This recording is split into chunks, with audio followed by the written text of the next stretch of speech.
You Still always were a alone after selfish all woman. these years? Seems no one ever truly wanted you. Excuse me. Ex-husband shames ex-wife at the reunion until her billionaire husband arrives. A stunning tale of a proud woman and her devoted second husband that crushed her ex's pride.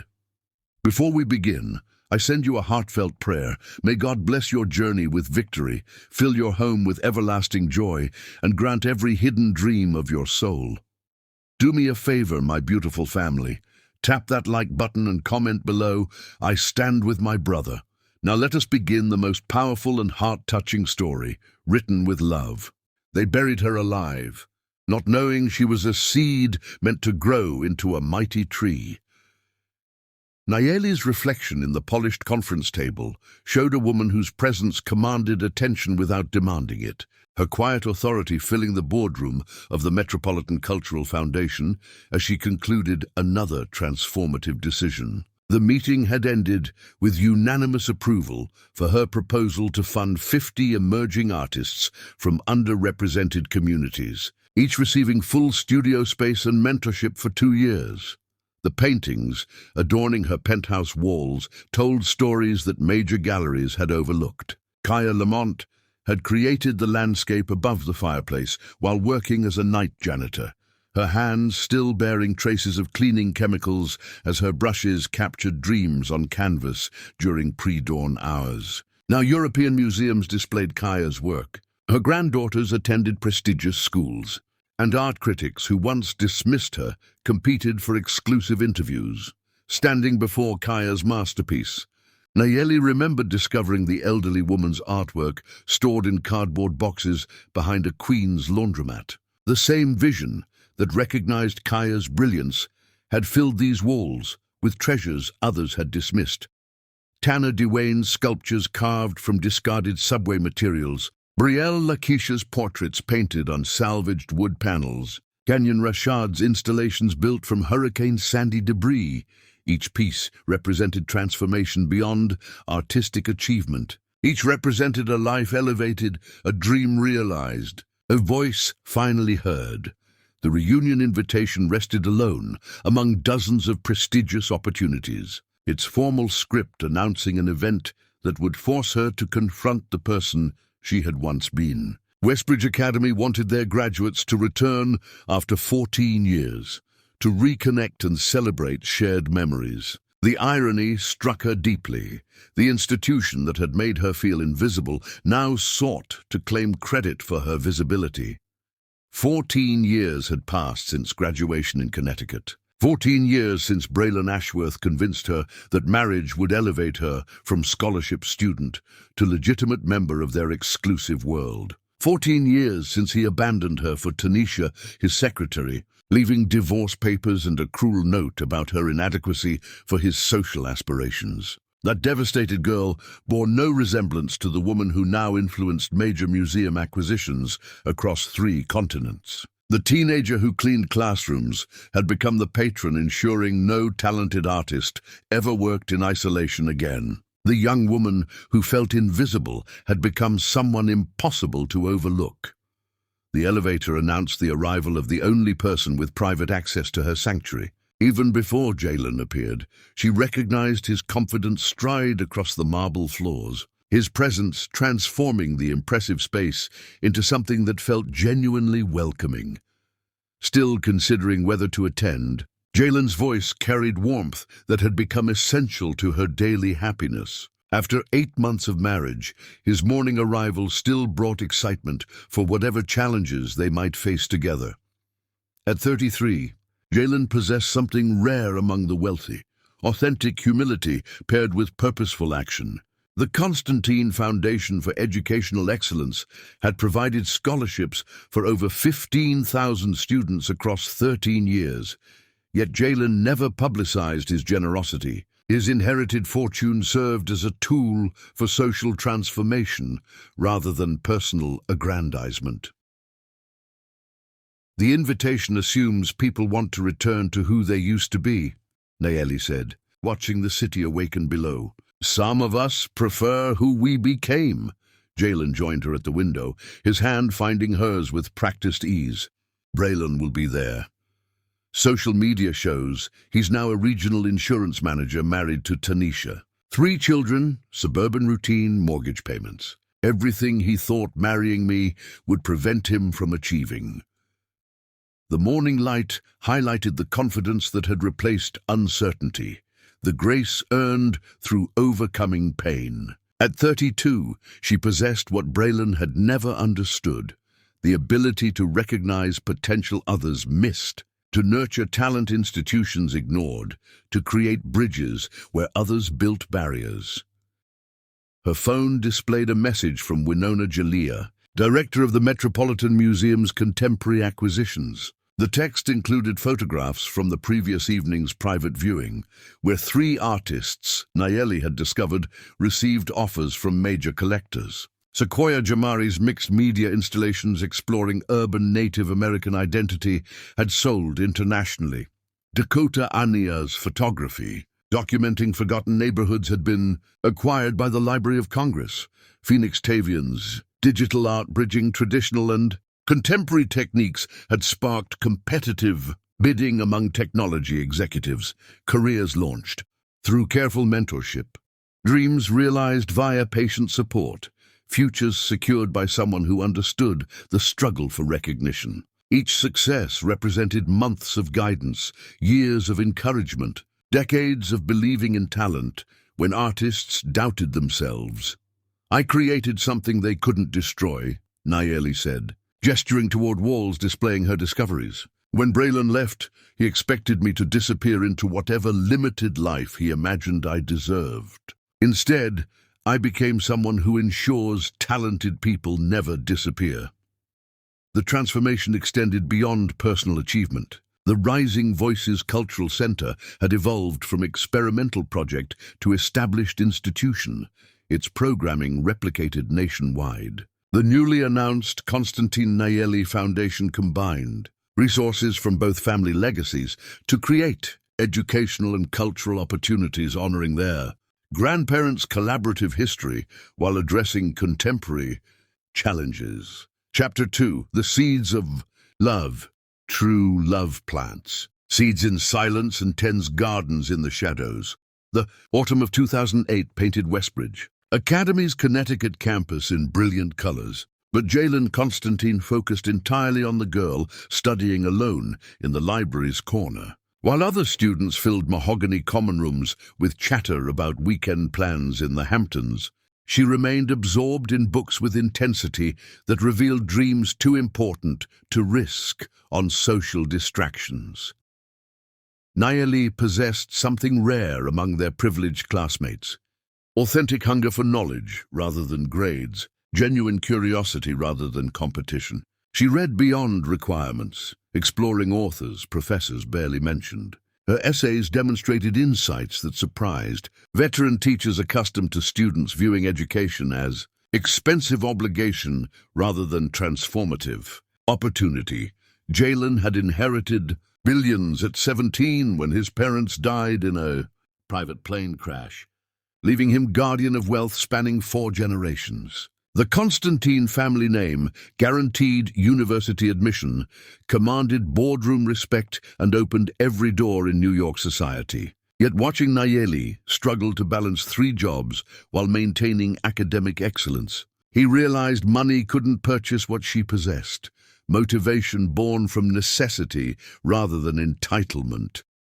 She worked before dawn cleaning administrative offices, her movements efficient and invisible while security guards dozed. Between classes, she shelved library books, organizing thousands of volumes with care, suggesting each might contain life-changing information. Evenings found her tutoring struggling classmates, earning hourly wages saved toward college applications and dormitory deposits. While classmates attended Broadway shows and dined where appetizers cost more than her weekly earnings, Nayeli studied in empty classrooms and ate carefully budgeted meals prepared from ingredients purchased with calculated precision. During junior year, Jalen began creating small interventions without revealing his involvement. When budget cuts threatened her library position, an anonymous donation restored funding. When her laptop crashed before a major deadline, surplus equipment mysteriously appeared at the computer lab. When scholarship reductions might have forced her departure, a new endowment emerged, precisely large enough to secure her place through graduation. Each intervention required careful planning to avoid detection. He learned her schedule, habits, fears, and aspirations through patient observation rather than direct conversation. She wanted to study art history, but worried about career prospects. She dreamed of European museum visits, but doubted affordability. She hoped to create social impact, but feared background limitations.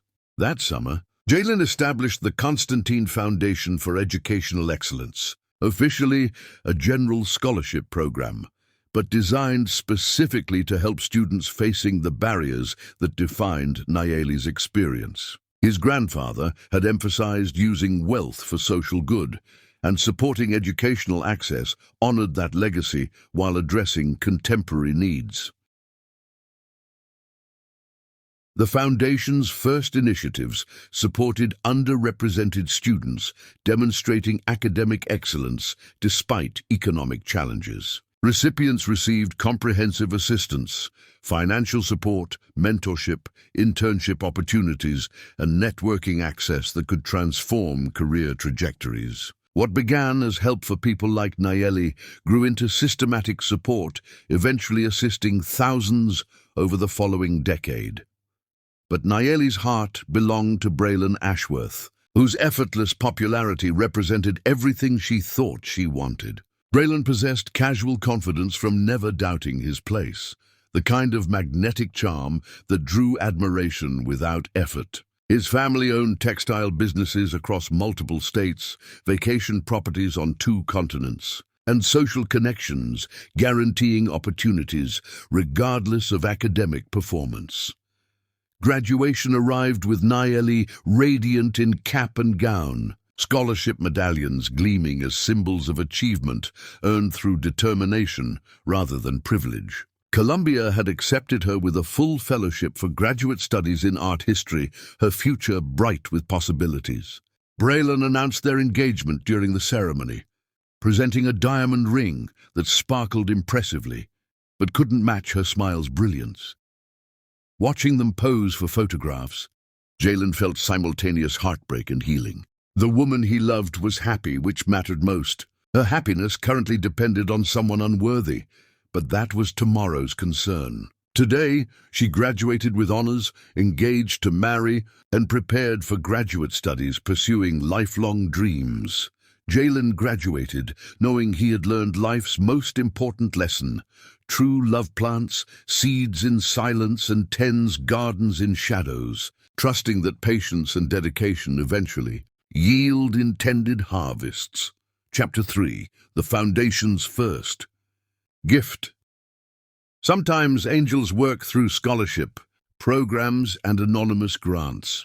The divorce papers arrived on a Tuesday in March 2014, delivered by courier who seemed embarrassed to bear such devastating news. Nayeli signed with hands trembling from shock rather than cold, suddenly understanding her 3-year marriage had officially ended. Braylon hadn't delivered documents personally, choosing legal proceedings over direct conversation. The settlement contained no surprises, only confirmation of suspicions growing for months. Braylon cited irreconcilable differences, though both knew the real reason. Tanisha, his secretary, whose family connections and polished sophistication made her more suitable for his social ambitions. The financial agreement offered minimal compensation given their brief marriage and her negligible monetary contribution. 3 years had taught painful lessons about love versus infatuation, partnership versus performance. Braylon had married her idea rather than her reality, drawn to novelty but disappointed by her failure to transform into the socialite wife he required. Her genuine cultural interests hadn't translated into networking advantages, and her gratitude for luxury hadn't evolved into sophisticated confidence, marking women born to wealth. The Manhattan apartment overlooked Central Park from impressive heights. its designer furnishings representing a lifestyle that had never truly belonged to her. Packing belongings into 3 suitcases and 2 boxes created pathetically small representation of 3 married years. Books Braylon had mocked as impractical. Clothes purchased before marriage, plus few designer pieces that never felt natural, and photographs documenting happiness now seeming artificial, standing in what had been their shared bedroom, surrounded by the remnants of a life that had never truly been hers. Nayeli felt the crushing weight of starting over at 21. The crystal perfume bottles on the vanity, gifts from Braylon's mother, seemed to mock her with their expensive emptiness. The walk-in closet that had once symbolized her rise in status now felt like a tomb, filled with clothes she had worn to play a role she had never mastered. Each designer piece told a story of inadequacy. The black cocktail dress she had worn to his company holiday party, where colleagues' wives had made polite conversation while their eyes assessed her worth. The pearls she had clutched during dinner parties, where she had smiled and nodded while discussions of vacation homes and private schools made her feel like an imposter. The shoes that had pinched her feet during charity galas, where her discomfort had been both physical and emotional. The wedding photos scattered across the bed showed a young woman who had believed that love could transform circumstances, that marriage could be a bridge between worlds rather than a performance she was destined to fail. The engagement ring Braylon had presented with such flourish now seemed like costume jewelry from a play that had closed before the final act. The studio apartment she could afford measured under 400 square feet and required lengthy subway commutes to reach Columbia, where she was completing her master's degree. After years of expansive luxury, the confinement felt claustrophobic, but solitude provided relief from constant pressure to perform sophistication she'd never genuinely possessed.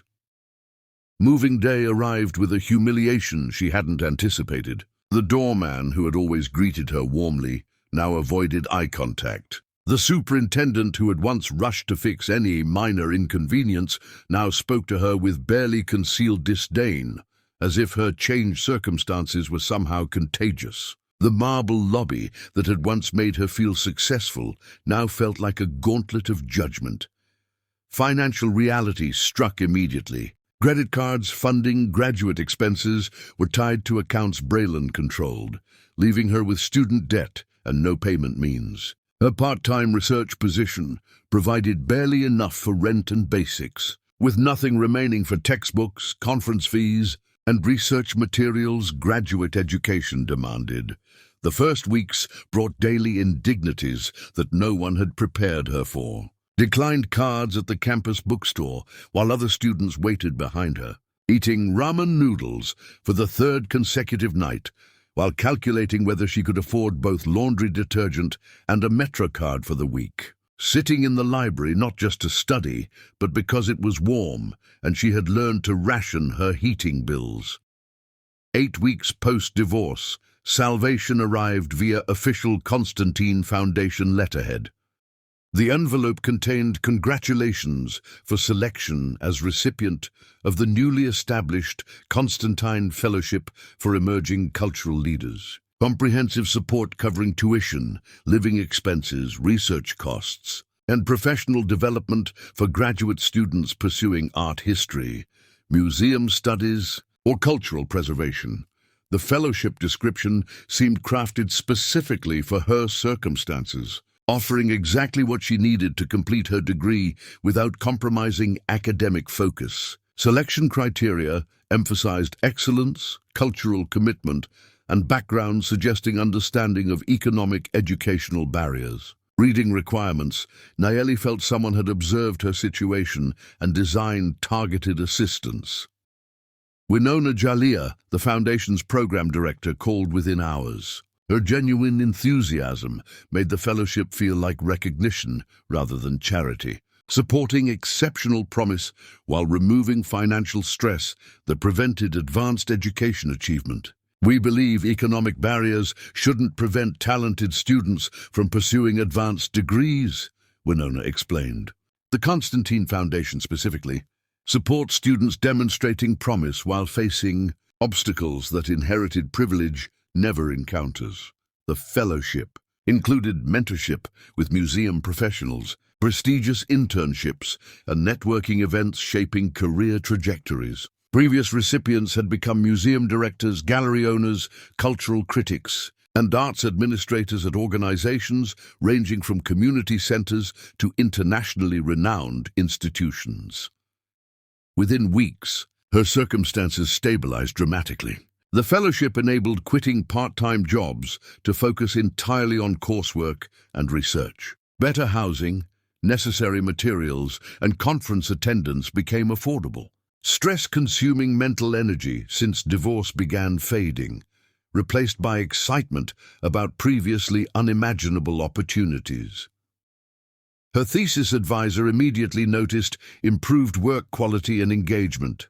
Without financial distraction, Nayeli devoted herself to research on overlooked women artists of the early 20th century, combining personal interest in recognizing underrepresented voices with scholarly investigation of historical art movements. What she couldn't know was that the fellowship had been established specifically considering her circumstances, designed by someone who understood her struggles and recognized exceptional potential. Every monthly payment carried an invisible message about worthiness, deserving support, and capability for achievements that would eventually transform countless other lives. Chapter 4. The Gallery of Dreams. When you uplift others, the universe conspires to elevate you too. The Whitney Museum's rejection letter arrived the same day Nayeli successfully defended her master's thesis, creating triumph immediately followed by crushing disappointment. Her exhibition proposal, showcasing forgotten women artists she'd researched for 2 years, had been declined with polite dismissiveness, suggesting discoveries lacked commercial appeal necessary for major programming. Public interest in rediscovered women artists has been adequately addressed by recent exhibitions, the curator explained with bureaucratic coldness. While demonstrating scholarly merit, we question whether these particular artists possess significance justifying our investment. Similar rejections from the Museum of Modern Art, Metropolitan Museum, and Guggenheim acknowledged research quality while declining resource commitment. Each response recognized academic merit but avoided supporting presentations to public audiences. The problem wasn't scholarship, but practical considerations of visitor draw and revenue generation. Museums operated as businesses requiring exhibitions to produce sufficient interest for justifying costs. Unknown artists, regardless of historical importance, couldn't guarantee attendance and merchandise sales that established names provided. 3 weeks post-Whitney rejection, Nayeli received a call that would transform her career trajectory and understanding of how cultural change actually happened. J.C. Tanisha from the Constantine Foundation invited presentation of her exhibition proposal to their Cultural Programs Committee, explaining exploration of projects traditional institutions might consider uncommercial. "We've followed your research through fellowship reports," J.C. explained enthusiastically. "The foundation interests itself in supporting projects advancing cultural understanding, particularly those recovering overlooked contributions to American art history." The foundation had recently acquired a former warehouse in Chelsea, converting it into innovative exhibition space designed for projects traditional museums might consider risky. The Constantine Cultural Center would operate differently from conventional institutions, prioritizing historical significance and educational value over commercial considerations. Preparation required synthesizing 2 years of research into compelling arguments for contemporary attention to these particular artists. She organized evidence, selected powerful work examples, and crafted narratives helping audiences understand historical contexts leading to their obscurity. The boardroom presentation addressed foundation trustees, cultural advisors and potential donors empowered to transform academic research into public education. Nayeli stood before projection screens, displaying images discovered in private collections and family estates, explaining each artist's contributions to modernist movements despite exclusion from standard historical accounts. Sage Zendaya had developed innovative textile techniques, influencing fashion and interior design throughout the 1930s. But her work had been dismissed as craft rather than art due to gender bias. Orenda Davis's paintings exploring Native American identity through modernist techniques had been ignored by critics unable to reconcile traditional subjects with contemporary methods. Each story revealed systematic exclusion patterns, shaping art historical narratives for decades. These women had been productive, innovative, and influential within artistic communities. But institutional bias and commercial considerations prevented deserved recognition. Recovery wasn't just historical accuracy, it was understanding how cultural value gets determined and preserved. The vote was unanimous. The Constantine Cultural Center would commit inaugural exhibition space to hidden voices, timeless visions, recovering America's forgotten women artists. The foundation would fund research expansion, artifact loans, catalog production, and educational programming, giving Nayeli complete curatorial authority. The exhibition opened 18 months later to crowds exceeding projections and critical responses, validating faith in her discoveries. Reviews called it revelatory examination of how artistic merit gets obscured by social prejudice and essential viewing for understanding American modernism's full scope. More importantly, the exhibition achieved its primary goal: recovering recognition for forgotten artists. Galleries began representing featured artists' estates, museums purchased works for permanent collections, and scholars initiated research exploring similar historical exclusion patterns.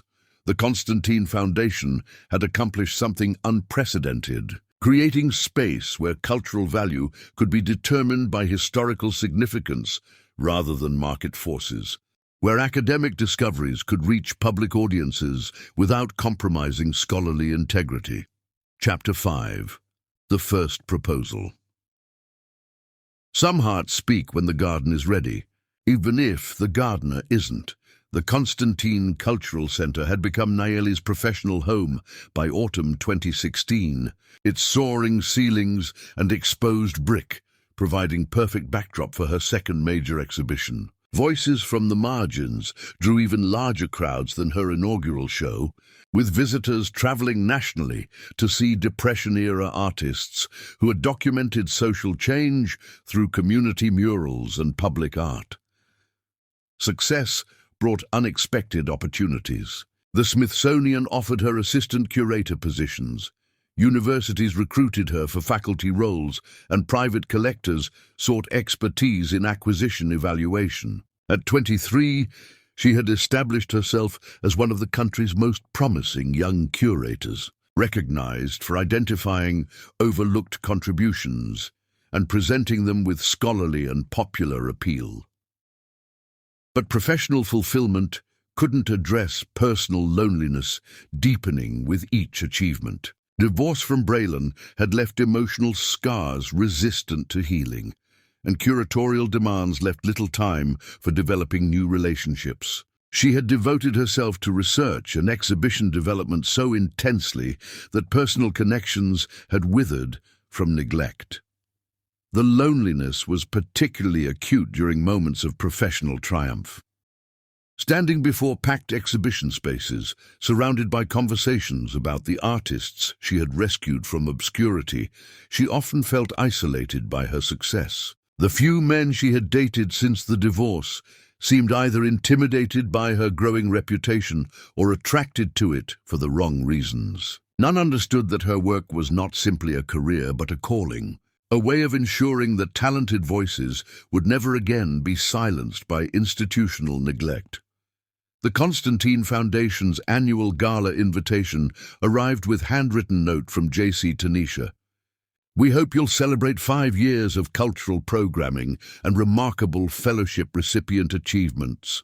The event would honor scholarship recipients who had achieved significant careers, with Nayeli featured as keynote speaker, representing the Foundation's commitment to supporting unconventional projects. Speech preparation required reflecting on how dramatically her life had changed since receiving the fellowship 2 years earlier. The woman who had signed divorce papers in cramped studio space had become someone whose exhibition catalogues were studied in graduate seminars and whose curatorial decisions influenced major institutional American art history approaches. The weeks leading up to the gala brought unexpected anxiety. Speaking about her transformation meant acknowledging how completely her life had changed, how the devastated divorcee had evolved into someone who commanded respect in circles that had once seemed impossibly elite. It also meant potentially facing the Foundation's leadership, including family members she had never met, but whose generosity had fundamentally altered her trajectory. The gala transformed the Foundation's restored, Gilded Age mansion headquarters into elegant event space, preserving architectural grandeur. Crystal chandeliers cast warm light over guests representing philanthropy, culture, and academic achievement intersections. Museum directors mingled with artists, scholars conversed with donors, and Foundation staff moved seamlessly, ensuring every detail contributed to celebration and possibility atmospheres.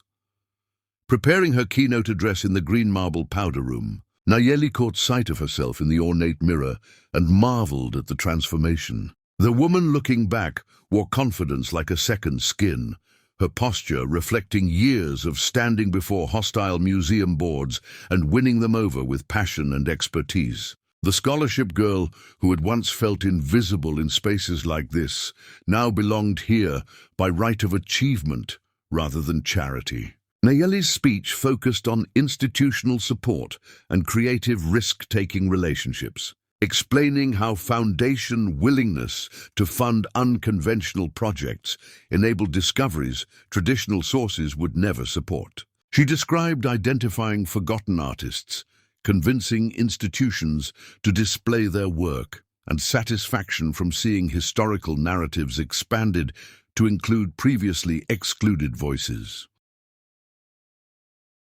The Constantine Foundation doesn't just fund individual projects, she concluded. It invests in possibilities that our cultural understanding can be transformed by discoveries challenging conventional wisdom. Every exhibition, publication, educational program represents commitment that history belongs to everyone, not just those recorded by the most powerful voices. Enthusiastic applause followed, but her attention was captured by a figure near the room's back, Jalen Constantine, whose presence she hadn't expected, but whose face brought memories of Westbridge Academy and complicated teenage emotions. After formal presentations, Jalen approached with champagne and the slight smile that had once made her curious about thoughts occupying his clearly active mind. "Congratulations on becoming everything I knew you could become," he said, offering a glass with gesture seeming both casual and carefully planned. The recognition in his voice carried weight she hadn't expected. This wasn't polite acknowledgement of professional success, but genuine appreciation for the journey she had taken. Standing close to him in the mansion's elegant reception room, she caught the subtle cologne he wore and remembered how she had once wondered what it would be like to have his attention focused entirely on her. Their conversation continued long after other guests departed, discussing current projects, future plans, and curatorial work intellectual challenges. Jalen proved a thoughtful listener and insightful commentator, asking questions, demonstrating genuine interest in academic discoveries, and offering perspectives revealing deep engagement with contemporary cultural issues. The Foundation, he explained, had been his primary focus since graduating business school 3 years earlier. While board service was technically family obligation inherited with his trust fund, he approached philanthropy as career rather than social responsibility, working to ensure foundation resources created lasting impact. "I've watched your career develop with great interest," he admitted, as they stood alone in the mansion's library, surrounded by first editions and family portraits spanning generations of Constantine philanthropists. "Your approach to recovering forgotten voices aligns perfectly with what philanthropy should accomplish, identifying unrecognized merit and creating opportunities for it to flourish." Eventually, conversation moved from professional topics to personal reflections, both acknowledging shared history, awkwardness at Westbridge. Jalen had never forgotten his admiration for her determination and intelligence, while she had never understood his apparent aloofness during school years. "I should have been braver expressing my feelings then," Jalen said, voice carrying regret for missed opportunities and possibilities they had never explored. "But you seemed focused on Braylon, and I didn't want to complicate your happiness with unwanted attention." The admission created a bridge between them that could be crossed or ignored. Nayeli felt the weight of missed connections and alternative histories, wondering how different their lives might have been if teenage insecurities hadn't prevented honest communication about apparently mutual attraction. "I remember thinking you looked down on students like me," she confessed, swirling champagne in her glass as she considered how wrong her perceptions had been. "The scholarship kids, the ones who worked in the kitchen and cleaned classrooms. I assumed your silence meant judgment." "It meant the opposite," Jalen replied, his honesty creating intimacy in the book-lined room where his grandfather's philanthropic legacy surrounded them. "I was 17 and intimidated by someone whose strength came from overcoming real obstacles rather than inheriting advantages. Your determination made my problems seem trivial." As evening concluded, Jalen offered to drive her home, and they found themselves parked outside her building, engaged in conversation neither wanted to end. The late October air carried hints of the winter approaching, but the warmth between them seemed to push back against the seasonal chill. "I would like to take you to dinner," Jalen finally said, directness cutting through careful politeness characterizing their public conversation. Not as foundation trustee speaking to fellowship recipient, but as someone who has admired you for years and would like opportunities to know you better.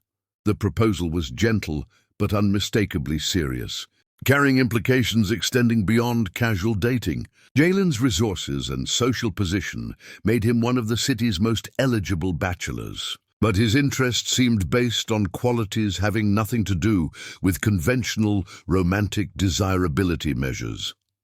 "I'm not sure I'm ready," Nayeli replied honestly, voice revealing conflict between attraction and self-protection his presence awakened. "Divorce left me questioning whether I can trust relationship judgment, and your foundation involvement makes everything more complicated." "I understand," Jalen said, disappointment visible despite acceptance. "The offer remains open whenever you feel ready to explore what might be possible between us." The first proposal had been offered and gently declined, but its existence changed their dynamic in ways influencing every subsequent interaction. Neither realized patience would prove the most important quality their eventual relationship would require. Chapter 6.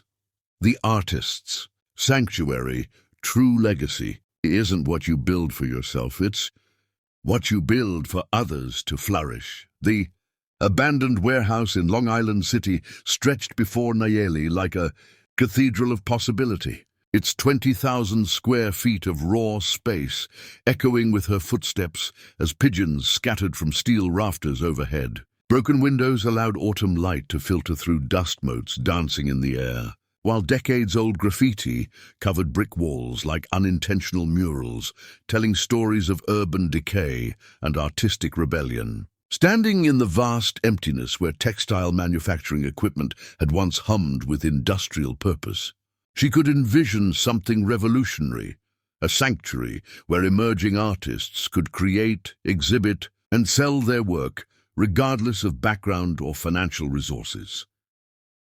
The concept had been crystallizing during her deepening friendship with Jalen over the 6 months since the foundation gala. Their relationship had evolved into weekly coffee meetings at a cafe near the Whitney, lengthy conversations during museum visits, and shared attendance at gallery openings where they discussed the systemic barriers preventing talented artists from accessing traditional exhibition opportunities. Their interactions remained carefully maintained within professional boundaries, though both acknowledged the undercurrent of deeper feelings that charged every conversation with electric possibility. During one particularly intense discussion, while viewing contemporary installations at the Guggenheim, Nayeli had articulated her growing frustration with institutional gatekeeping that perpetuated cultural exclusion. The same biases that buried the women artists I research are still operating today, she explained, gesturing toward works by established artists whose careers had been launched decades earlier. Commercial galleries want artists who already have collector bases. Museums prioritize names that guarantee attendance figures, and emerging artists find themselves trapped in impossible cycles, where they can't gain recognition because they don't already have recognition. Jalen had listened with the careful attention that characterized all their conversations, asking probing questions that revealed his genuine interest in understanding problems he might potentially help solve. His inquiries weren't casual curiosity, but strategic thinking, the kind of analytical approach that had made the Constantine Foundation one of the most effective philanthropic institutions in educational access and cultural preservation. The warehouse discovery happened through serendipity during a research trip to interview Canyon Rashad, whose powerful installations, constructed from Hurricane Sandy debris, had been featured prominently in her second exhibition at the Constantine Cultural Center. Canyon's studio occupied part of a converted factory building in Long Island City, and during their interview about his artistic process and use of reclaimed materials, he mentioned that the adjacent warehouse had been sitting empty for 3 years. The landlord wants someone who'll actually improve the property instead of just extracting profit from it, Canyon explained while showing her photographs of his latest work. He's offering below-market lease rates for the right tenant, someone who understands the community and wants to contribute to what's happening here artistically. Walking through the empty warehouse with Canyon serving as informal guide, Nayeli experienced the same visceral excitement she felt when discovering forgotten masterpieces in private collections or family estates. The space possessed everything emerging artists desperately needed but could rarely afford. Abundant room for both creation and display, soaring ceilings that could accommodate large-scale installations, loading docks that would simplify the transportation of materials and finished pieces, and an industrial aesthetic that perfectly complemented contemporary artistic practices.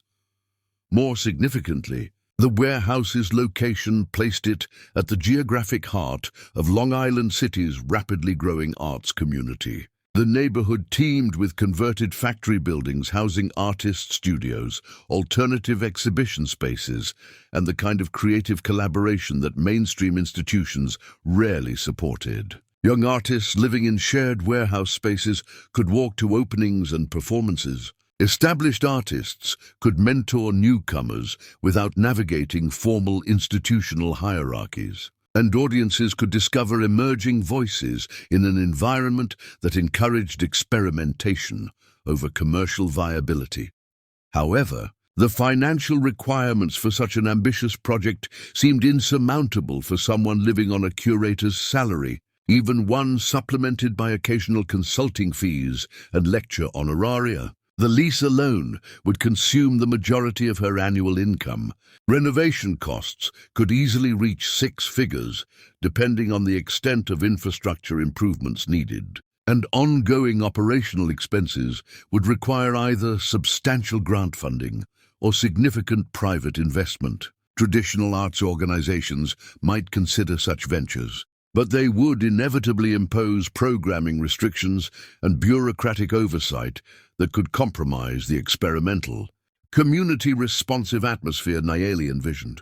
She spent the following weeks developing a comprehensive business plan that addressed every practical consideration while preserving the essential vision of truly accessible space for underrepresented artists. The Rising Voices Cultural Center would operate as a hybrid institution, combining gallery, studio complex, and community center functions. Artists could rent studio space at heavily subsidized rates, exhibit their work without paying the commissions that commercial galleries typically demanded, and participate in educational programs designed to help them develop both artistic skills and the business acumen necessary for sustainable creative careers. Programming would specifically emphasize artists from communities that face systematic barriers to traditional institutional recognition. People of color, women, immigrants, residents of economically disadvantaged neighborhoods, artists working in non-traditional media or addressing social issues that mainstream galleries considered uncommercial.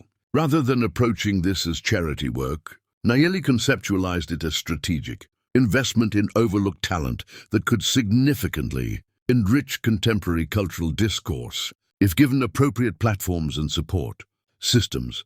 The proposal included detailed financial projections showing how the center could achieve operational sustainability through diverse revenue streams, modest studio rental fees, percentage of sales from exhibitions, educational workshop fees, private donations from collectors who discovered new artists through the programming, and grants from foundations interested in supporting innovative cultural initiatives. She had researched similar programs in Detroit, Baltimore, and Phoenix, identifying successful models that had achieved long-term viability while maintaining their commitment to serving emerging and underrepresented artists. 3 days before her scheduled appointment with a potential private investor whose family foundation supported arts education initiatives, Jalen called with an unexpected proposition. He had learned about her project through his network of museum connections and wondered if she might consider foundation support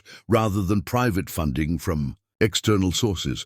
The Constantine Foundation has been discussing ways to expand our cultural programming beyond traditional educational grants, he explained during a phone conversation that felt simultaneously professional and intensely personal. Your proposal for the Rising Voices Cultural Center aligns perfectly with our mission of supporting merit that hasn't received appropriate institutional recognition.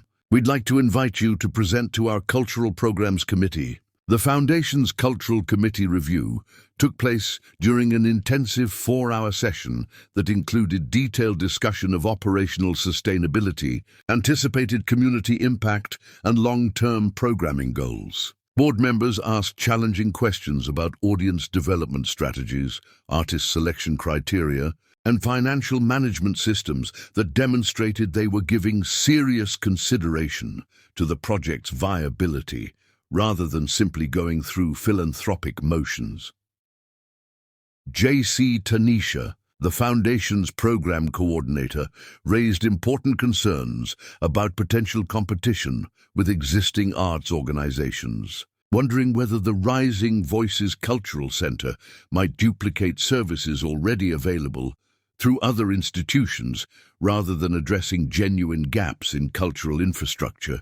Nayeli was prepared for this question, having conducted extensive research into contemporary arts support systems that had revealed significant deficiencies in programming for emerging artists, particularly those from underrepresented communities who faced multiple barriers to traditional gallery representation. Other board members questioned whether subsidized artist studios could generate sufficient revenue to sustain operations without requiring continuous foundation support in perpetuity. Again, Nayeli's research proved invaluable, as she could point to successful programs in other cities that had achieved financial sustainability through diversified revenue streams and had actually become self-supporting within 5 to 7 years of initial investment. The final vote was unanimous in favor of funding, though the enthusiasm was tempered by practical concerns about implementation timeline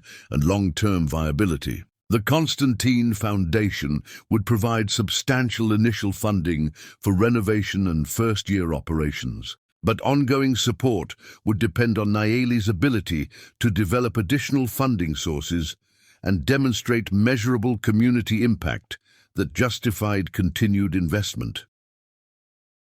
6 months later, the transformation was nothing short of miraculous. The abandoned warehouse had become a vibrant cultural center that exceeded every projection in the original proposal. The grand opening celebration featured simultaneous exhibitions by 12 emerging artists. Performances by musicians and poets who had never before had access to professional presentation opportunities, and crowds that included both longtime community members and established art world professionals curious about the newest addition to New York's cultural landscape. Sequoia Jamari's installation exploring urban, Native American identity occupied the main gallery space, her mixed media environments inviting viewers to consider how traditional cultures adapted to contemporary urban settings while maintaining essential spiritual and artistic connections to ancestral practices. Dakota Ania's photographic series documenting gentrification in Queens lined the walls of the community meeting room, her images capturing both the profound losses and remarkable resilience visible in neighborhoods experiencing rapid demographic and economic change. But the real measure of success was visible in the converted studio spaces, where dozens of artists worked on projects that might never have existed without access to affordable creative space and supportive artistic community. The center had become exactly what Nayeli had envisioned, a place where talent could flourish, regardless of economic circumstances, where artistic merit mattered more than commercial potential, and where cultural diversity strengthened rather than threatened institutional programming. Chapter 7. The Second Proposal. Love isn't about perfect timing, it's about perfect understanding. The 5th anniversary celebration of the Rising Voices Cultural Center transformed the warehouse space into a living testament to creative possibility. Its brick walls now adorned with works by artists who had launched successful careers from studios within the building. Sage Zendaya's powerful sculptures addressing environmental racism commanded attention in the main gallery. Their raw materials sourced from contaminated sites across Queens and Brooklyn, while Parvati Wilson's intricate textile installations celebrating indigenous storytelling traditions created intimate spaces for contemplation and reflection.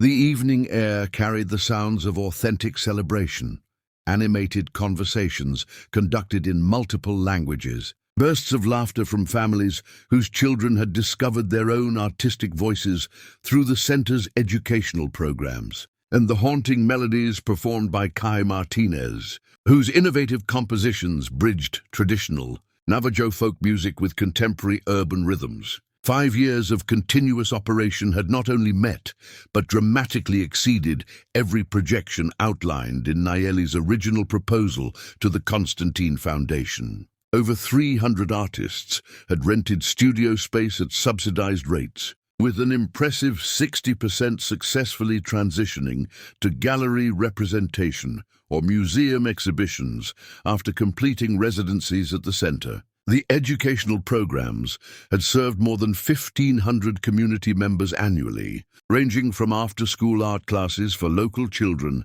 to intensive professional development workshops for emerging artists seeking to navigate the complex business aspects of creative careers. Most significantly for long-term viability, the institution had achieved complete financial sustainability through the diverse revenue streams Nayeli had projected, proving that community-supported arts programming could indeed thrive without compromising artistic integrity or excluding economically disadvantaged participants.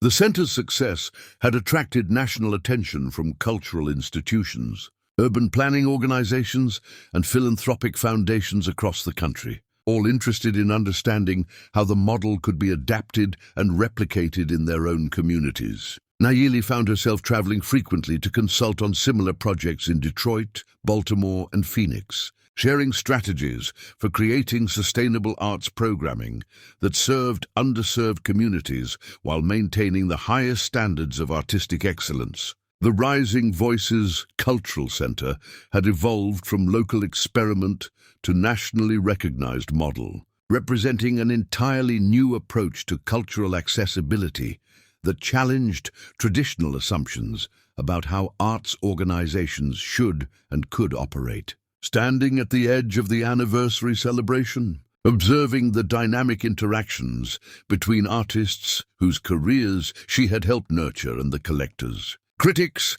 and cultural enthusiasts who had discovered them through the center's programming, Nayeli felt the deep satisfaction that comes from witnessing vision transformed into transformative reality through persistent, dedicated effort. Yet even this profound professional fulfillment couldn't entirely address the growing personal loneliness that had deepened with each passing year of total devotion to institutional building and artistic advocacy. Romantic relationships had proven consistently difficult to maintain, given her all-consuming commitment to the center's development and the demanding travel schedule that consulting work required. The men she had dated over the past 5 years either failed to understand the fundamental importance of her work to her sense of identity and purpose, or they seemed to feel threatened and diminished by her professional achievements and growing prominence in cultural circles. Those who expressed appreciation for her success often appeared more interested in her expanding reputation and networking opportunities than in her actual personality, values, or emotional needs, while others were visibly intimidated by her independence and professional prominence in ways that made genuine intimacy impossible. The anniversary exhibition included a comprehensive retrospective section documenting the center's remarkable evolution from abandoned industrial warehouse to thriving cultural institution that had become integral to New York's contemporary arts landscape. Carefully curated displays featured photographs chronicling the renovation process, early exhibitions that had drawn curious audiences to an untested and unconventional venue, and milestone moments that marked the center's successful integration into the established cultural community while maintaining its commitment to experimental and socially engaged programming. Throughout the 5 years since the center's opening, Jalen had attended virtually every major event, fundraiser, and exhibition opening, maintaining a consistent presence that was supportive without being intrusive, offering assistance and advice when specifically requested, but never presuming to impose his opinions on programming decisions or artistic choices. Their friendship had deepened and matured through countless shared experiences, attending cultural events throughout the city, engaging in extensive conversations about arts policy and institutional management, and his unwavering encouragement during the inevitable challenges and setbacks that confronted any experimental cultural venture operating outside traditional institutional frameworks. The foundations continued. Financial support had proven crucial during the center's early years, providing emergency funding when unexpected renovation costs had threatened to delay the opening, underwriting educational programs that couldn't be supported entirely through studio rental income, and facilitating connections with other cultural institutions that had become essential collaborative partners. Yet Jalen had been scrupulously careful to maintain appropriate professional boundaries between his personal feelings for Nayeli and his official responsibilities as a foundation trustee, ensuring that their growing friendship never compromised either the center's institutional independence or the foundation's ethical standards. As the anniversary celebration reached its peak, with hundreds of guests moving through exhibition spaces that pulsed with creative energy and community pride, Jalen approached Nayeli with 2 glasses of wine and the gentle smile that had become familiar and comforting over years of shared attendance at countless cultural events throughout the city. Another remarkably successful milestone for the center, he observed, gesturing toward the crowds of people engaged in animated discussions about art, community development, and cultural preservation. You've created something truly unprecedented. Here, I keep thinking about all the artists who might not have had these opportunities to develop their work and find their audiences if we hadn't been willing to take the considerable risks involved in opening this place, Nayeli replied, her attention drawn to a group of teenagers from the surrounding neighborhood who were examining Orenda Davis's dance-inspired paintings with obvious fascination and engagement. Every career that's been launched, every life that's been changed, every community connection that's been forged, it all started with believing that talent and creativity exist everywhere, just waiting for the right opportunities and support systems.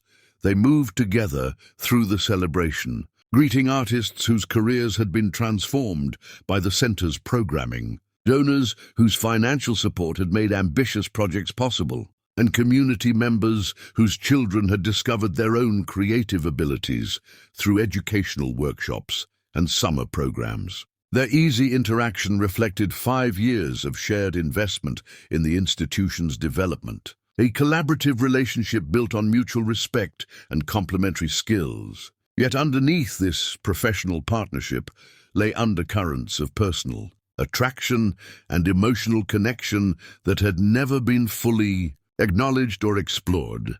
After the formal presentations had concluded and most guests had moved to the center's cafe space to continue conversations over coffee and dessert, Jalen approached Nayeli with an unusually serious expression that immediately suggested their conversation would venture into territory they had carefully avoided, discussing despite years of deepening friendship and obvious mutual attraction. "Would it be possible for us to talk privately?" he asked, gesturing toward the administrative offices that overlooked the main gallery space, where the anniversary exhibition continued to draw engaged viewers despite the late hour. They settled in Nayeli's office, surrounded by exhibition catalogues documenting 5 years of groundbreaking programming, grant applications that had secured crucial funding for innovative projects, and artist portfolios representing hundreds of careers that had been launched or significantly advanced through the center's support. The space itself reflected her complete evolution, from academic researcher focused on historical recovery to cultural entrepreneur actively shaping contemporary artistic discourse through institutional innovation and community engagement. "I've been thinking extensively about our relationship and its future possibilities," Jalen began, his voice carrying the careful consideration and emotional weight that characterized all his most important communications. "These 5 years of friendship and professional collaboration have revealed qualities in you that extend far beyond what I admired during our school years together.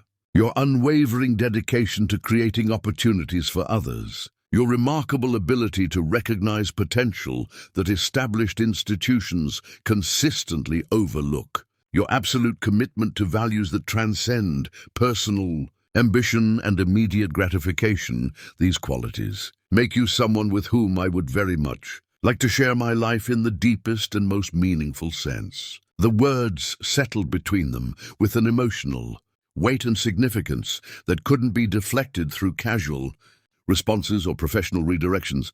This wasn't simply a romantic proposition, but an offer of genuine partnership built on years of demonstrated compatibility, shared values, and mutual respect that had been tested through numerous challenges and proven resilient across multiple dimensions of experience. "I understand that professional considerations have necessarily complicated our personal relationship," he continued, leaning slightly forward with an intensity that underscored his complete sincerity and emotional investment. "But I hope that 5 years of consistently ethical collaboration and mutual support have demonstrated that my feelings for you exist independently of any foundation business considerations, and that a romantic relationship between us wouldn't compromise either your artistic integrity or the center's institutional independence. Nayeli felt the familiar internal conflict between attraction and self-protection that his presence had always awakened in her.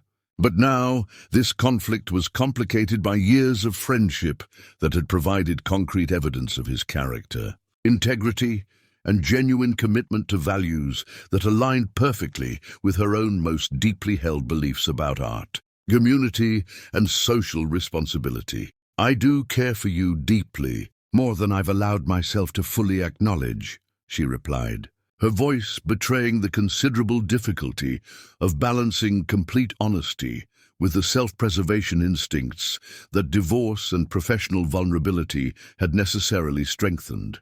"But I continue to worry that accepting your proposal would create personal and professional obligations that I'm not prepared to handle responsibly."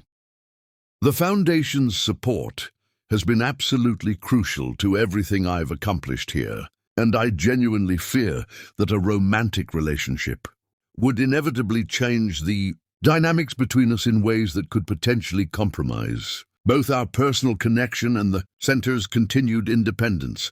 "I want to be completely clear about this," Jalen responded, his voice carrying absolute conviction. "The Foundation's support for your work exists because that work unquestionably merits support based on its artistic significance, community impact, and institutional innovation. My personal feelings for you have developed because of who you are as a person, your integrity, intelligence, creativity, and compassion, not because of what you've accomplished professionally, though I deeply admire and respect those accomplishments. Any relationship between us would be built on mutual respect, shared values, and genuine affection, not on gratitude or professional obligation of any kind."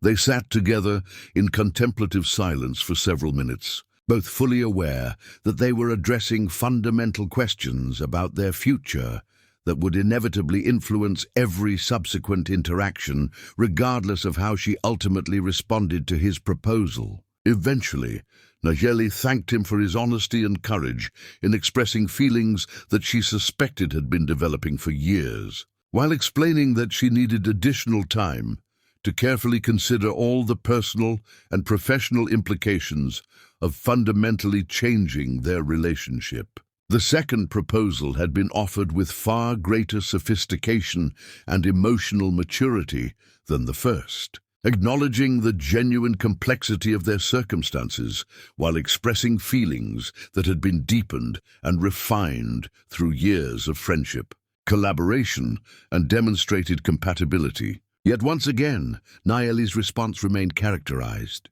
by the protective caution that prevented immediate acceptance of what both clearly desired and what years of evidence suggested could be genuinely fulfilling for both of them. Neither fully understood that time and patience would ultimately prove to be their greatest assets, allowing trust and emotional intimacy to develop at exactly the pace that authentic partnership required. Chapter 8, The Family Revelation and Healing.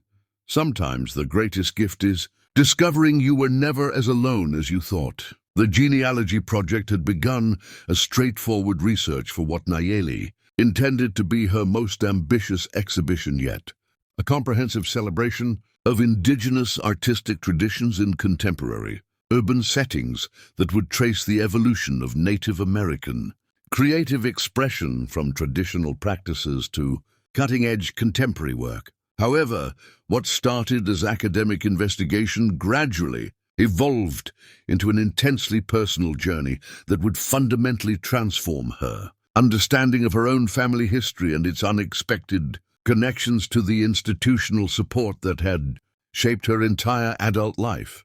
Working closely with Lakota Stone, the museum board member and scholar whose internationally recognized expertise in Native American cultural preservation had made her an invaluable collaborator on multiple projects over the past several years. Nayeli found herself diving deeper into historical archives and family records than she had ever attempted for previous exhibitions. The process required examining not only traditional museum collections and academic databases, but also tribal records, family archives, oral histories, and personal documents that might reveal previously undocumented connections between past and present creative expressions. Understanding your own family's artistic heritage could provide crucial insights that will enrich the exhibition's exploration of cultural continuity across generations. Lakota had suggested during one of their early research planning sessions, many families carry artistic traditions that were never formally recognized or documented by mainstream cultural institutions. But those traditions often survived in forms that continued to influence creative expression within Native communities. The research process proved more complex and time-consuming than either of them had initially anticipated. Native American family histories were often fragmented by federal policies that had deliberately disrupted tribal communities, forced relocations that separated families across vast distances, and educational programs designed to suppress indigenous cultural practices and languages. Documentation was scattered across multiple archives, government agencies, and private collections, requiring extensive travel and careful negotiation with tribal authorities, who were understandably protective of sensitive historical materials. Their search through National Archives collections began with Lakota providing expert guidance through the labyrinthine federal bureaucracy's records related to Indian policy, educational programs, and cultural preservation initiatives. The Bureau of Indian Affairs had maintained surprisingly extensive files on scholarship recipients, vocational training participants, and educational program beneficiaries, creating what amounted to an inadvertent archive of individual stories about Native Americans who had pursued education despite facing systematic institutional barriers and widespread social discrimination. What they discovered in those dusty federal files exceeded even Nayeli's most optimistic expectations about what the research might reveal. Ayanna Morningstar, her beloved grandmother, whose influence had shaped her family's values around education, cultural pride, and community service, had been among the very first recipients of the Constantine Educational Fellowship for Indigenous Students, an innovative program established in 1948 by Theodore Constantine, Jalen's grandfather, as part of expanding post-war efforts to provide educational opportunities for underrepresented populations who had been systematically excluded from higher education. The fellowship had provided comprehensive support that covered not only Ayanna's tuition at Columbia University's prestigious Teachers College, but also living expenses, research costs, and professional development opportunities that enabled her to pursue graduate studies in art education and indigenous cultural preservation at a time when such programs were virtually non-existent at other institutions. The financial support had been complemented by mentorship, networking opportunities, and connections to other scholars and practitioners working in related fields. The archival files contained extensive correspondence between Ayanna and the Constantine Foundation, revealing her as an articulate and passionate advocate for Native American educational access who possessed a sophisticated understanding of how institutional support could be leveraged to create broader opportunities for cultural preservation and community development. Her letters demonstrated remarkable vision for how education could serve not just individual advancement, but collective cultural survival and transformation. After completing her graduate studies, Ayanna had returned to the Southwest to establish innovative art education programs in reservation schools across New Mexico, Arizona, and Colorado. Her pioneering work had directly influenced hundreds of students over the course of a distinguished 30-year teaching career. with many of her former students going on to become prominent artists, educators, cultural leaders, and advocates who carried traditional practices into contemporary contexts, while developing new forms of creative expression that honored ancestral knowledge. Perhaps most significantly, the archives contained a comprehensive collection of photographs, correspondence, and newspaper clippings documenting a groundbreaking 1951 exhibition that Ayana had organized at Columbia University. Traditional Voices, Contemporary Vision had been one of the very first academic presentations of contemporary indigenous art, preceding the more widely publicized exhibitions of the 1960s and 1970s by more than a decade, and establishing crucial scholarly frameworks for understanding Native American artistic practices as living, evolving traditions rather than static historical artifacts preserved in museums.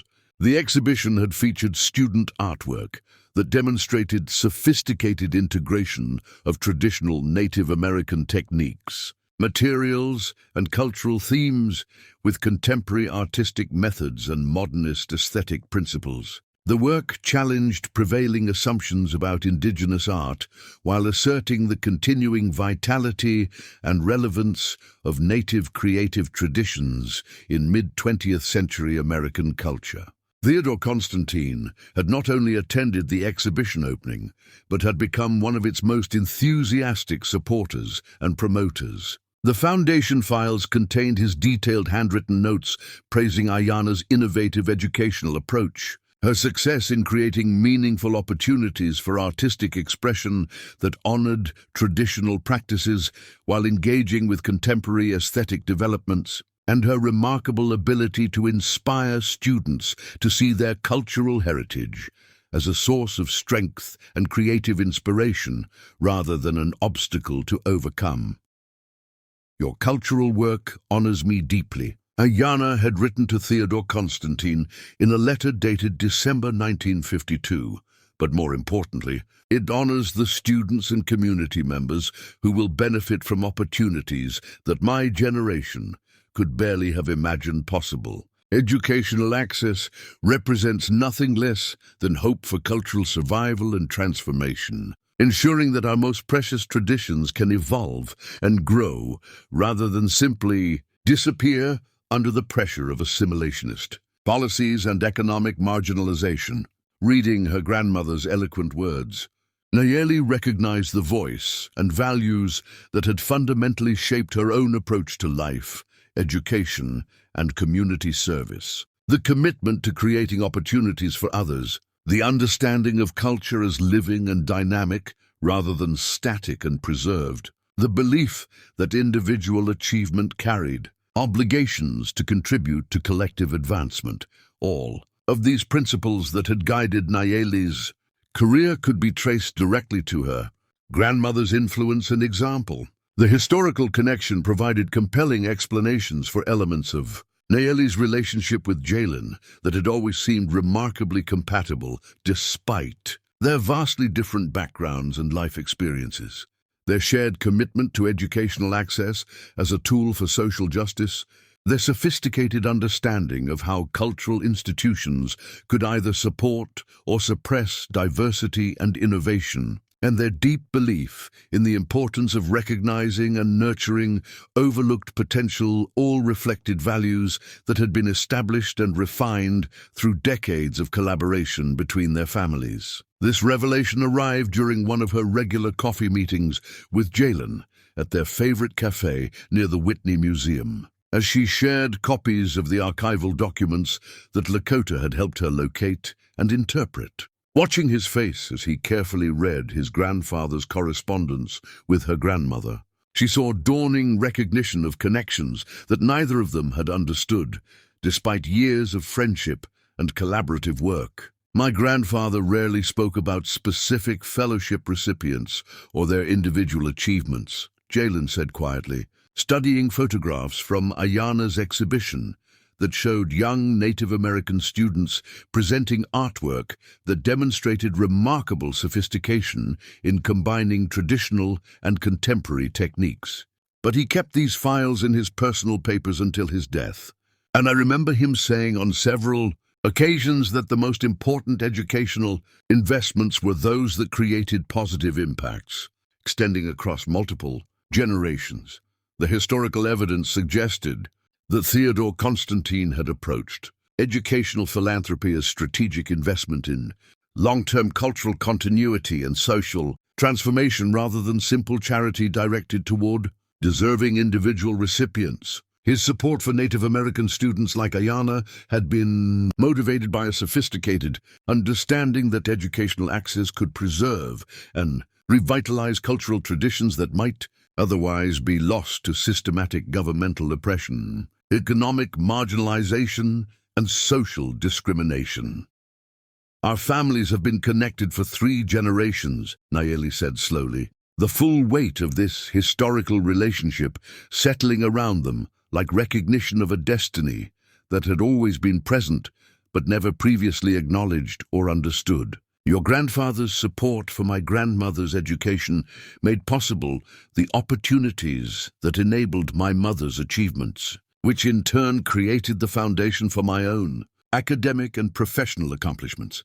The discovery fundamentally transformed their relationship from what had seemed like friendship between 2 individuals with coincidentally compatible interests and values into recognition of partnership between families whose commitments had been aligned across decades of social change, cultural evolution, and institutional development. What had appeared to be remarkable personal compatibility was revealed as the continuation of collaborative dedication to educational access, cultural preservation, and community advancement that had been shaping both their family histories for far longer than either of them had realized. The genealogy research had accomplished far more than providing historical background for her planned exhibition on contemporary Native American art. It had revealed family history that connected personal identity with institutional legacy, individual achievement with generational investment, contemporary cultural work with historical commitment to values and principles that transcended individual ambition or personal advancement. Most importantly for Nayeli's emotional and psychological development, the discovery provided crucial context for understanding her own success as part of broader patterns of family achievement that had been made possible by educational access that had been protected, nurtured, and expanded across multiple generations. The Rising Voices Cultural Center represented a direct continuation of her grandmother's pioneering work in creating opportunities for artistic expression and cultural preservation. Just as her curatorial discoveries and advocacy continued Ayanna's lifelong commitment to recognizing and celebrating overlooked cultural contributions. The revelation healed something deep within Nayeli that she had not even fully recognized as wounded. The lingering fear that her achievements might somehow be undermined or diminished by the external institutional support she had received rather than being entirely earned through individual effort and merit. Understanding that her educational opportunities had been made possible by her grandmother's exceptional achievements, and that her current work continued well-established family traditions of cultural advocacy and community service, transformed her relationship with both her own success and the institutional support systems that had enabled it to flourish. Chapter 9. The Third Proposal and Union. When 2 hearts align with purpose, they create love that echoes through generations. The ceremony, honoring 3 generations of Constantine Foundation scholarship recipients, filled Columbia University's historic Great Hall with representatives of educational transformation spanning nearly 8 decades of American social change. Ayanna Morningstar's photograph held a place of special honor among the earliest fellowship recipients, her dignified image surrounded by comprehensive documentation of the innovative educational program she had established, and the hundreds of students whose lives had been fundamentally shaped by her unwavering commitment to cultural preservation. through academic excellence and community engagement. The evening's program included presentations from current scholarship recipients whose diverse projects demonstrated the Foundation's continued evolution to address contemporary challenges while maintaining absolute fidelity to its founding principles of supporting merit regardless of economic circumstances or social background. Tala Johnson presented her groundbreaking research on environmental justice issues affecting Native American communities, while Mika Thompson discussed his innovative theatrical work that addressed immigration experiences through traditional storytelling techniques adapted for contemporary urban audiences. The gathered crowd represented a living testament to the Foundation's impact across multiple generations and diverse communities. Former recipients now occupied positions of influence across academia, government, arts organizations, and private enterprises, their combined achievements creating ripple effects that had touched thousands of lives beyond their individual successes. The energy in the hall reflected not just celebration, but renewed commitment to expanding educational access for future generations facing contemporary barriers.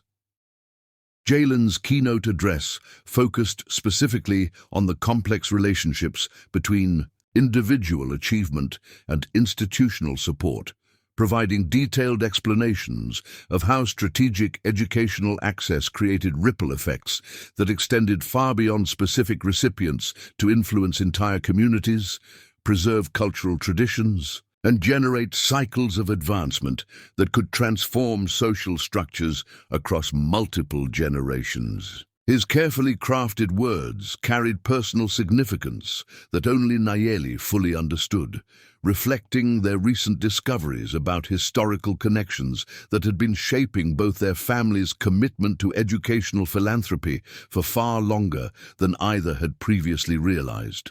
Educational investment creates returns that compound exponentially across generations, he said, his gaze finding and holding Nayeli's as he spoke to the assembled audience of scholars, artists, activists, and community leaders. When we support one student's academic achievement, we enable that individual to create opportunities for countless others, establishing sustainable cycles of advancement that transform communities and preserve cultural traditions that might otherwise be lost. To economic barriers, social discrimination, and institutional neglect. As Jalen spoke, Nayeli found herself reflecting on the journey that had brought them to this moment. The scholarship girl who had once felt invisible in academic institutions was now seated in the front row of Columbia's most prestigious auditorium, recognized as a leader in cultural preservation and institutional innovation. The nervous teenager who had cleaned classrooms to maintain her place at Westbridge Academy had become someone whose opinion was sought by museum directors, foundation trustees, and policymakers across multiple sectors. The keynote was followed by a comprehensive panel discussion featuring scholarship recipients from different decades, whose diverse career trajectories illustrated the Foundation's remarkable success in identifying and nurturing talent across multiple fields and communities. Former recipients had become museum directors, research scientists, community activists, business leaders, educators, artists, and public servants whose combined contributions had influenced virtually every sector of American society. Dr. Maria Santos, a fellowship recipient from the 1980s, described how Foundation support had enabled her to become the first in her family to attend graduate school, eventually leading to breakthrough research in renewable energy technologies that were now being implemented globally. James River Wind, supported in the 1990s, had used his education to establish legal advocacy programs protecting tribal lands and cultural resources across the Southwest. Each story demonstrated the multiplier effect of strategic educational investment, showing how individual support created broader community benefits. Following the formal presentations, guests moved to Colombia's beautifully landscaped sculpture garden for an elegant reception that continued conversations about educational access, cultural preservation, institutional accountability, and collaborative strategies for addressing contemporary challenges facing students from underrepresented communities. The evening air carried the energy of celebration mixed with serious intellectual discourse about policy changes, funding priorities, and innovative approaches to supporting educational achievement among populations that continued to face systematic barriers. The sculpture garden had been transformed into an outdoor gallery, showcasing works by fellowship recipients who had pursued artistic careers. Solar-powered lighting illuminated pieces that represented decades of creative expression, from traditional techniques preserved and evolved through contemporary practice to cutting-edge digital installations addressing current social issues. The setting created perfect backdrop for conversations bridging past achievements with future possibilities. Nayeli found herself engaged in multiple conversations with scholarship recipients from different generations, learning about projects and achievements that demonstrated the foundation's continued relevance and effectiveness across rapidly changing social and economic circumstances. The stories revealed consistent patterns of institutional impact that extended far beyond individual success to influence entire professional fields, cultural movements, and community development initiatives. Standing near a sculpture created by Phoenix Tavian, one of the Rising Voices Cultural Center's most successful alumni, she marveled at how individual support had created expanding circles of opportunity. Phoenix's success had inspired younger artists in his community. His teaching work had influenced dozens of students, and his public installations had changed conversations about urban development and cultural inclusion in 3 major cities. As the reception reached its peak, with hundreds of guests engaged in animated discussions throughout the sculpture garden's beautifully illuminated pathways, Jalen approached Nayeli with 2 glasses of champagne and an expression that immediately suggested their conversation would venture into emotional territory they had been carefully approaching for months since the genealogy discoveries that had transformed their understanding of their family's intertwined historical relationship.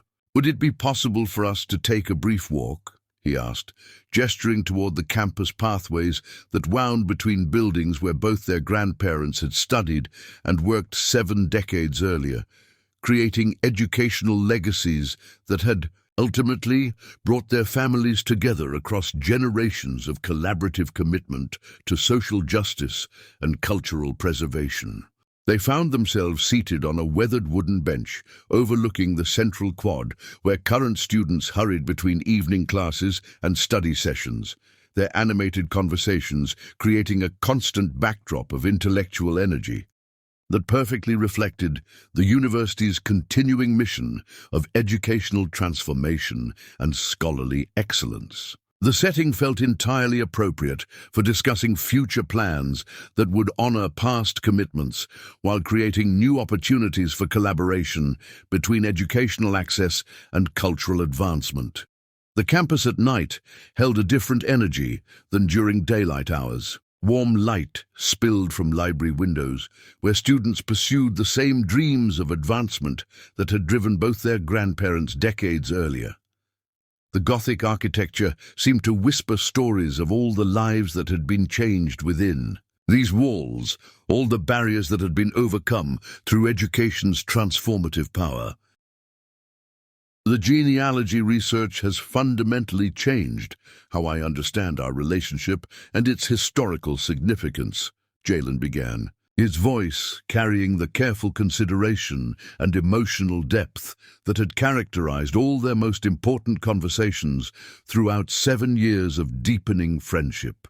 Professional collaboration and gradual recognition of mutual attraction that had never been fully acknowledged or explored.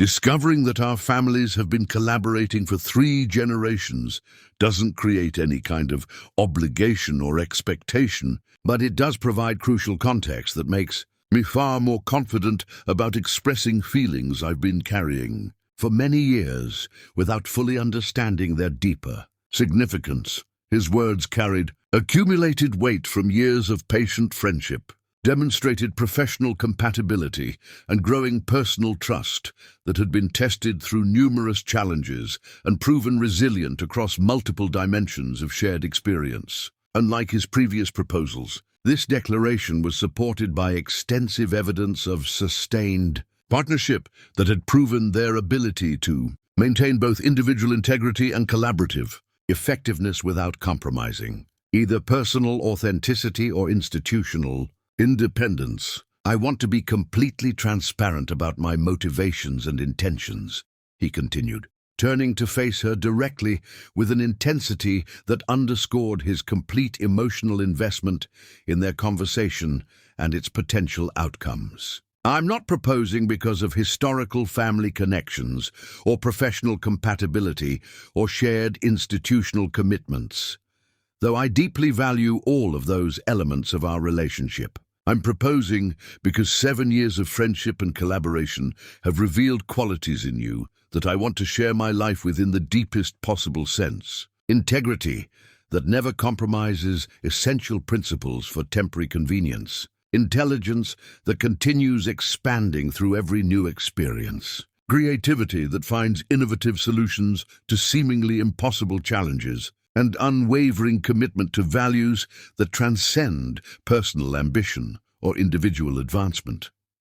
The proposal represented both familiar territory and entirely new emotional ground, carrying confidence that came from years of demonstrated compatibility, while fully acknowledging the genuine complexity of their personal and professional circumstances. Jalen had learned patience and emotional maturity through years of respectful waiting and careful attention to her needs and boundaries, while Nayeli had gained crucial clarity about her own feelings through extensive time and shared experience that had proven their partnership could enhance, rather than compromise, her hard-won independence and professional achievements.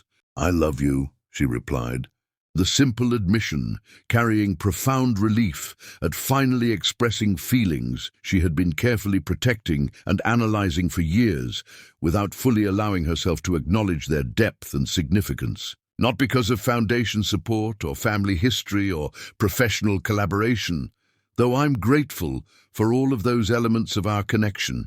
I love you because you've shown me what authentic partnership can look like when it's built on genuine, mutual respect, shared values, and commitment to supporting each other's individual growth, rather than seeking to control or diminish it for personal comfort or social convenience. Her acceptance had been made possible by years of concrete evidence that their relationship could successfully navigate professional complexity, family expectations, external pressures, and individual career demands without losing the essential qualities that made their connection valuable, sustainable, and genuinely fulfilling for both of them. They had learned to trust each other across multiple dimensions of experience, creating emotional and intellectual foundation for romantic partnership that was far stronger and more reliable than initial physical attraction.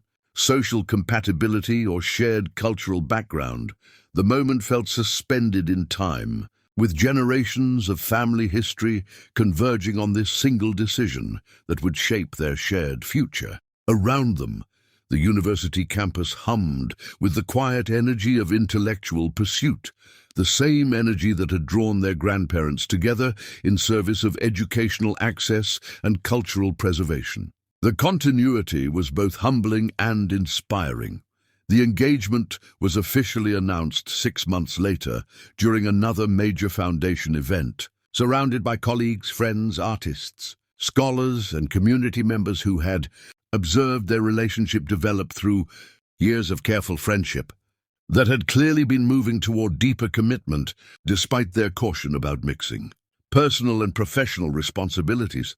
The announcement was met with widespread enthusiasm that reflected general recognition that their partnership made sense, not just personally, but institutionally, combining complementary resources, expertise, and networks in ways that could significantly amplify their individual contributions to educational access and cultural preservation. The months of engagement planning became opportunities to integrate their families' legacies in meaningful ways. They visited Ayanna Morningstar's gravesite in New Mexico, where tribal elders performed blessings for the Union. They toured Theodore Constantine's childhood home in New England, where Foundation archives preserved letters revealing the philosophical foundations of educational philanthropy. Each step in their planning process honored the past while affirming their commitment to expanding its impact into future generations. The wedding ceremony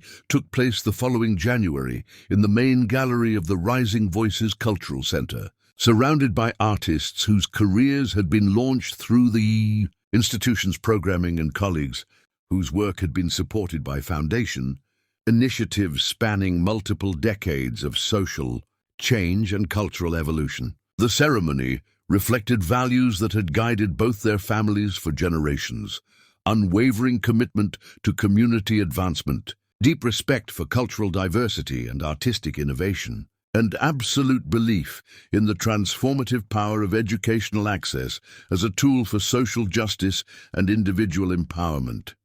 The couple had chosen to write their own vows, words that spoke not only to their personal commitment, but to the legacy they intended to build together. Nayeli's vows began with gratitude to the ancestors whose struggles had made their meeting possible, acknowledging both Ayanna Morningstar's pioneering educational work and Theodore Constantine's visionary philanthropy. She promised to honor their example by continuing to create opportunities for others to flourish, to recognize potential where established institutions saw only obstacles, and to remember that individual success carried obligations to collective advancement.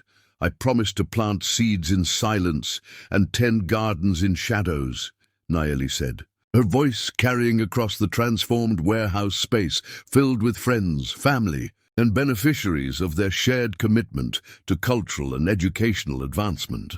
I promise to see in you not just the man I love, but the partner who shares my understanding that our happiness has meaning only when it creates pathways for others to find their own fulfillment and purpose. Jalen's vows echoed themes of service and partnership, acknowledging the privilege his inheritance represented while committing to use that privilege as a tool for justice rather than personal comfort. He spoke about learning from Nayeli's example, that true wealth lay not in accumulation, but in circulation, not in what they could acquire for themselves, but in what they could make possible for others.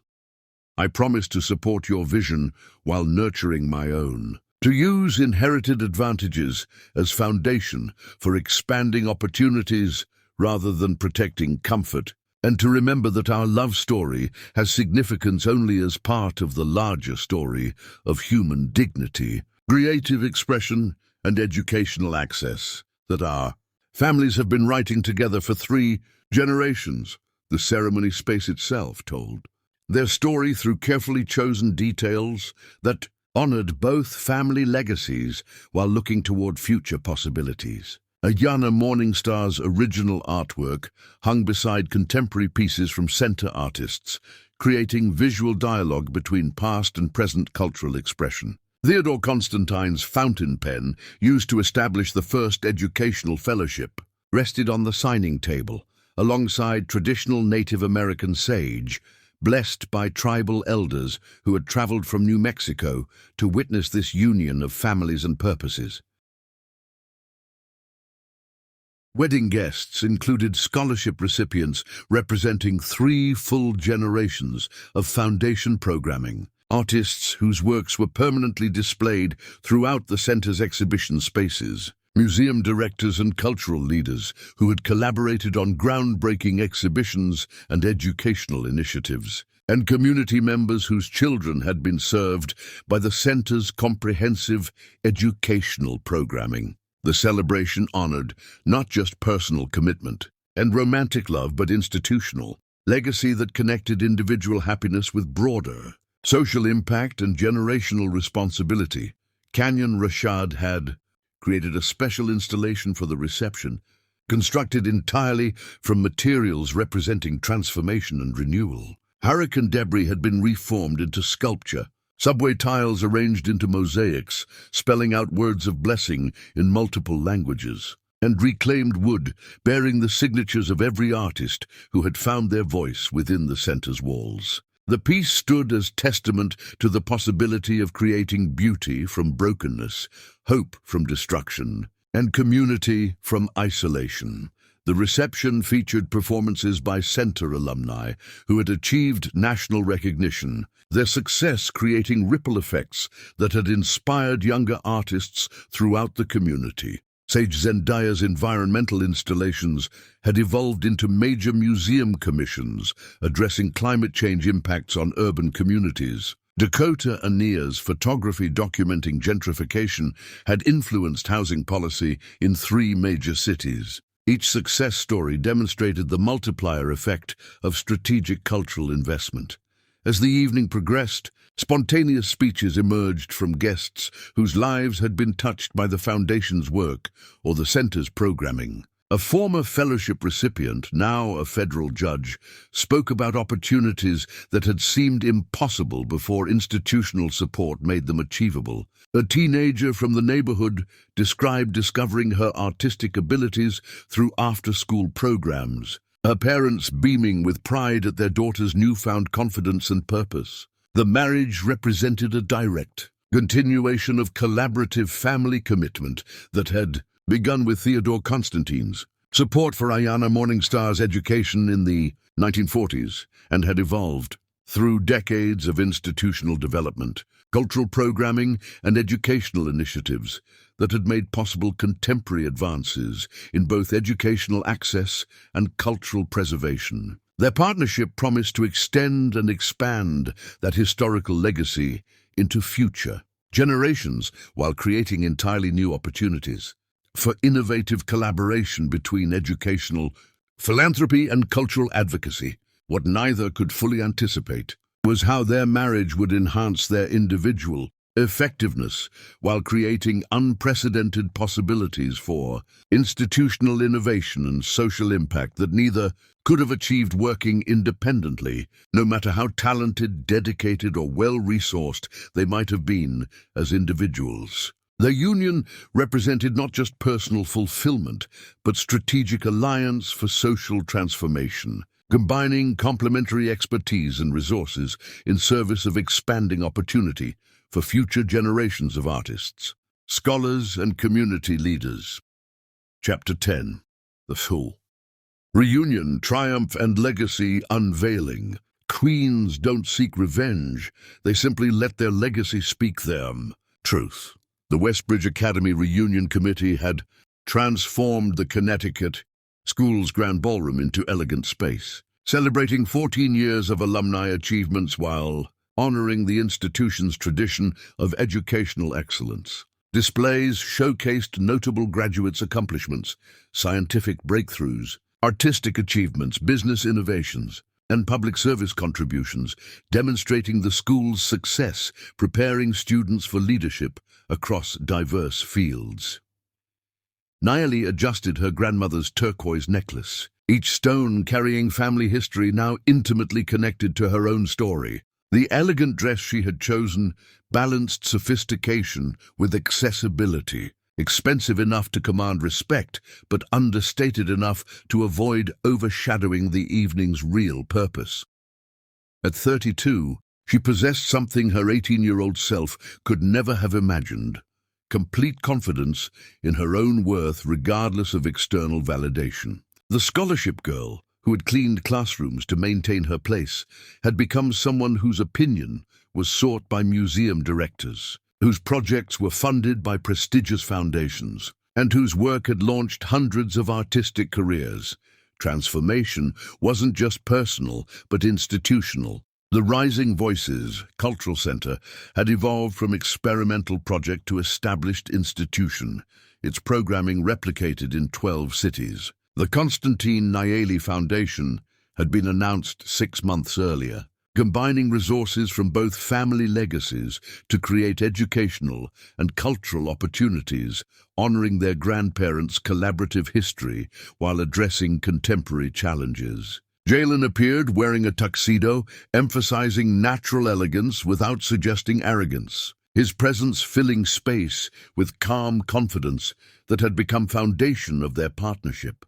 Their 8 months of marriage had proven their relationship could enhance individual effectiveness while creating collaborative possibilities neither could have achieved alone.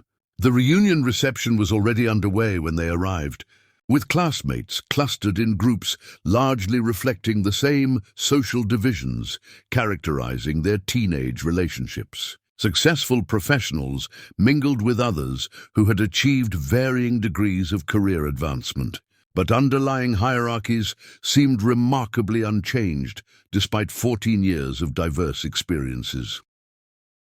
Ayana Cooper approached immediately, enthusiasm genuine, as she congratulated Nayeli on achievements documented in alumni publications and cultural media coverage. Their conversation revealed Ayana had become a pediatric nurse practitioner working in community health centers, her career reflecting the same service commitment characterizing her student years.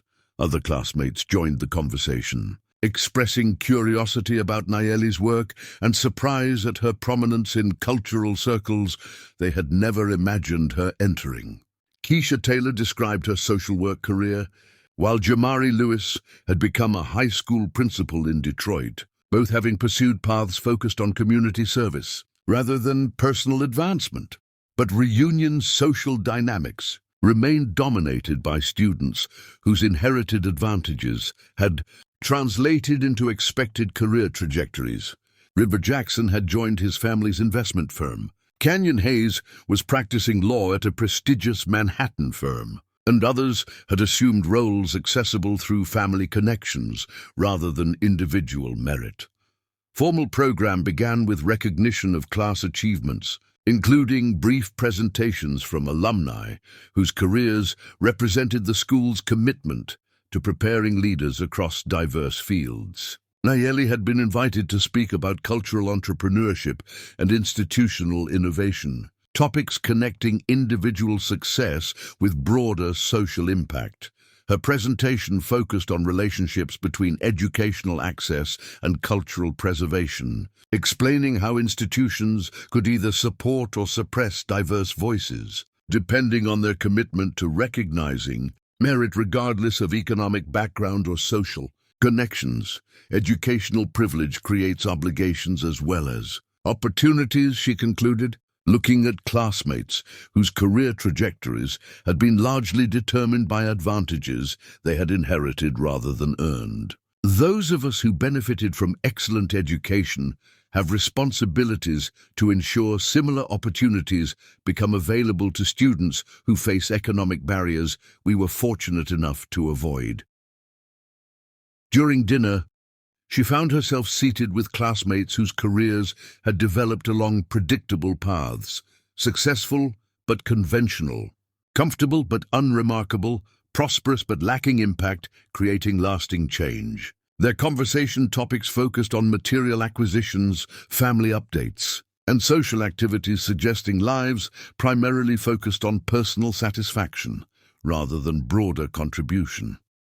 Evening's emotional climax arrived unexpectedly during dessert, when Braylon Ashworth appeared at their table with confidence, seeming forced rather than natural. Intervening years had not been kind to his physical appearance or apparent career trajectory, though he maintained the same casual arrogance that once seemed sophisticated but now appeared desperate.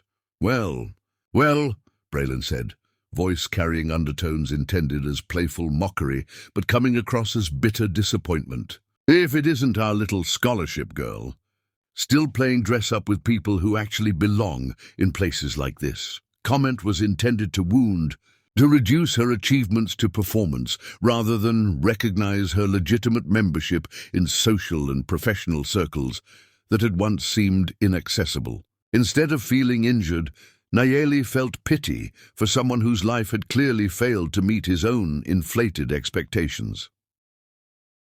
"I heard you're running some kind of charity art project," he continued, apparently interpreting her silence as permission to elaborate his attack. "Very noble of you to help those people express themselves, though I imagine it's quite different from institutions where real collectors and serious cultural figures actually spend their time." Before she could respond, evening's final presentation began with an announcement commanding immediate attention from every guest. The school's development director had taken the podium to recognize the evening's most distinguished alumnus, whose contributions to education and culture represented highest ideals of Westbridge Academy's mission. "Ladies and gentlemen," the director announced, "please welcome Jalen Constantine, class of 2011, whose philanthropic leadership has transformed educational access for thousands of students while supporting cultural programming that enriches communities nationwide." Introduction continued, with details about the Constantine Foundation's impact over 13 years of operation, the Rising Voices Cultural Center's national influence, and the newly established Constantine Nayeli Foundation's ambitious goals for expanding educational and cultural opportunities across underserved communities. Jalen's presentation focused on relationships between individual privilege and social responsibility, explaining how inherited advantages could be used either for personal benefit or community advancement. "Tonight's celebration honors individual achievements," he said, voice-carrying authority, commanding respect from classmates who had never recognized his leadership potential during school years. "But most meaningful achievements are those creating opportunities for others to succeed." The Constantine Nayeli Foundation represents our commitment to ensuring talented students receive support regardless of economic circumstances. Announcement of $100 million endowment for educational scholarships and cultural programming created immediate recognition that their classmate had become a figure of national significance, whose decisions influenced thousands of lives and hundreds of institutions. My wife Nayeli's work demonstrates how individual excellence can create institutional change when supported by adequate resources and collaborative partnerships, Jalen continued, acknowledging her contributions while making clear their marriage represented partnership between equals rather than patronage. Applause was sustained and genuine, reflecting recognition that their classmates had achieved something remarkable, extending far beyond personal success to influence broader social change. As formal presentations concluded, Braylon approached their table one final time, earlier arrogance replaced by something that might have been recognition of his own limitations. "I guess I misunderstood what you were building," he said, voice lacking confident mockery, characterizing earlier comments. Nayeli felt no satisfaction from his apparent recognition of error, only sadness for someone whose life had been constrained by assumptions about success, preventing him from recognizing opportunities for more meaningful achievement. "We all make choices about what kind of impact we want to create," she replied, gathering her evening bag while Jalen signed programs for classmates wanting mementos. "I hope you find work that brings you satisfaction." They left the reunion hand in hand, not as conquering heroes seeking validation, but as partners whose collaborative work was creating lasting change, influencing generations of students and artists yet to come. Evening had provided opportunity to share accomplishments with former classmates, but more importantly, it confirmed their values and priorities had been shaped by experiences transcending social hierarchies that had once seemed so important. Real reunion was not with former classmates, but with ongoing work connecting their individual happiness with broader social impact. Their legacy would be measured not by recognition from people who had shared their teenage years, but by opportunities created for people they might never meet.